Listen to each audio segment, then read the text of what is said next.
Good day. Welcome to my room in my home, which is set up like a small gallery. In this room I arrange paintings to take you back over 40 years into the start of my professional life as a painter. I just completed a trip from the East Coast to West Coast promoting my patriotic songs. I used to go down to the village and I would sing songs like "Give Me Liberty" or "Give Me Death," that's what Patrick Henry said, and other songs of that nature. And they were well received with open minds, though it was contrary to the general flow. I was working on a yacht earlier down in Florida and met a lovely young lady, and we headed out on an adventure across the country to promote the patriotic folk songs. At that time I was a pretty staunch conservative. Bumper sticker on my car, get the United States out of the UN. I totally disagree with that now. So I'm going to take you back to then, at the end of our trip, we ended up in California, passed through Carmel in 1961, I believe. And I was in Dallas like the year before the Kennedy assassination. I'd run into quite a few strange things there, and was harassed a bit, to be frank with you. So I came back to the East Coast, and I got a job as a carpenter. In the winter I'd be laid off, and so I'd get all the art books I could out of the library and study and paint. Then, I guess it was in 68, maybe 67, no, it had to be 67. I started going to outdoor shows and did quite well at them, so I stopped being a carpenter.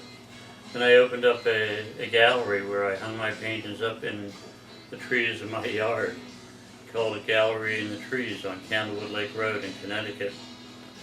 I did a story on it, looking for it, but goodness knows where that is right now. So I'm going to take you back to that period of time, and it's natural when you are starting to paint. You'll paint a wide range of things. Creaky door.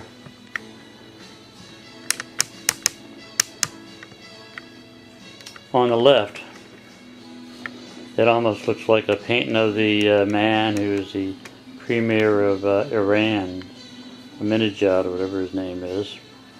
I used to have a full beard. No, I did not sit out on a rock without any clothes on playing. It was symbolic painting. Before original sin, men had, Adam had no concept in Eve that you had to wear clothes. The human body was one of God's most beautiful, perfect, and complex creations. Now, my first wife, Carol, did pose for me, and this was a painting that I did earlier. I like Renoir's works, and a lot of the masters did beautiful nudes in that. And that is a 18 by 24, rather 20 by 24. And it reminds me of the streams and rivers up in Connecticut. And then I did one that was, I had her on a horse. Maybe her kid should buy this for her husband now, as a Father's Day gift. What I liked about this piece was that I underpainted and overpainted, and the texture of the skin was soft, and it was like alive, which is what people said about all my work, whether it's the sea or landscapes. They had a sense of life of their own. Now this is going back to 1967, and I did local landscapes and that. And now we're going to just briefly go over here.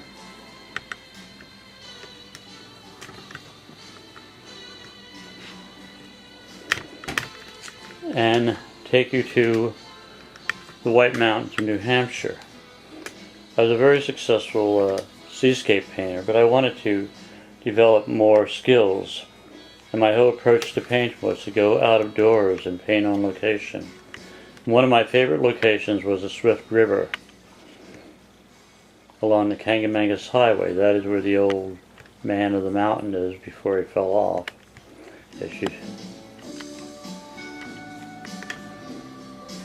And above that is a painting of Bretton Woods.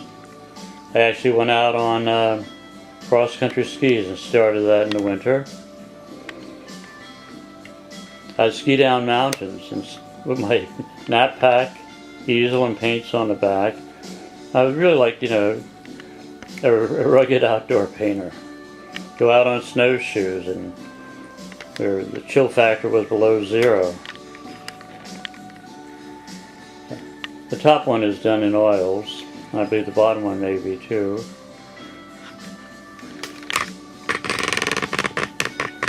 And from here we're going to take you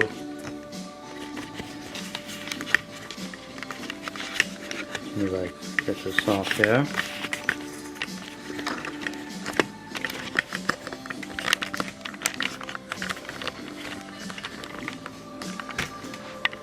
We'll focus on Mystic Seascape there, or Mystic Sundown. I'll remove this there. And right at the very top, there's a 12 by 16 in Gloucester Harbor. There's a beach over at one corner. In the background,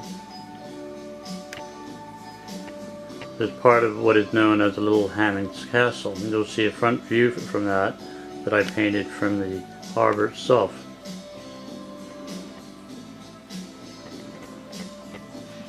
The next one, way in the distance, you'll find the castle that you'll see closer up. I eventually bought my own yawl, 34 LOA, and I would paint from that. Now in this one here, you'll find Kathy, and she's pregnant with Christopher, and Eric and I, along the water's edge. And this is a 20 by 24.